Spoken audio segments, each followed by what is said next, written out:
Ankleshwar B division police મથકનો staff પેટ્રોલિંગમાં હતો તે દરમિયાન મળેલ બાતમીના આધારે સુરતથી વડોદરા તરફ નીકળેલ રાજસ્થાન પાર્સિંગના કન્ટેનરમાં વિદેશી દારૂનો જથ્થો ભરી લઈ જવામાં આવી રહ્યો છે।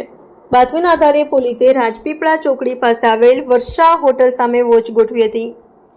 બાતમીવાળું કન્ટેનર આવતા પોલીસે તેને અટકાવી અંદર તપાસ કરતા તેમાં રહેલા ઘાસની 94 ગાસડીઓની આડમાં સંતાડેલ વિદેશી દારૂની 5940 નંગ બોટલ મળી આવી હતી। પોલીસે રૂપિયા 24.79 લાખનો દારૂ અને 10 લાખનું કન્ટેનર તેમજ ગાસડીઓ મળી કુલ રૂપિયા 35.2 લાખનો મુદ્દામાલ કબજે કર્યો હતો। ટ્રક ચાલક હરિયાણાના મેવાત સ્થિત કોલગાંવ મસ્જિદ પાસે રહેતો મુસ્તકીમ શોકત ખાનને ઝડપી પાડ્યો હતો, જેની પૂછપરછ કરતા તેના મિત્ર આદિલ ખાનના કહેવાથી વિદેશી દારૂ સેલવાસથી શાહરૂખ નામના ઈસમના માણસને ભરી આપ્યો હતો અને સાકિર નામના ઈસમને આપવાની કબૂલાત કરી હતી। એક પેટી પર દારૂની ખેપ બદલ શાહરૂખ 300 રૂપિયા આપવાનો હતો। પોલીસે હરિયાણાના શાહરૂખ, આદિલ ખાન, સાકિર સહિત 4 આરોપીઓને વોન્ટેડ જાહેર કરી આગળની કાર્યવાહી હાથ ધરી હતી। રિપોર્ટર રવિ સૈયદ, તહેલકા ન્યૂઝ, અંકલેશ્વર।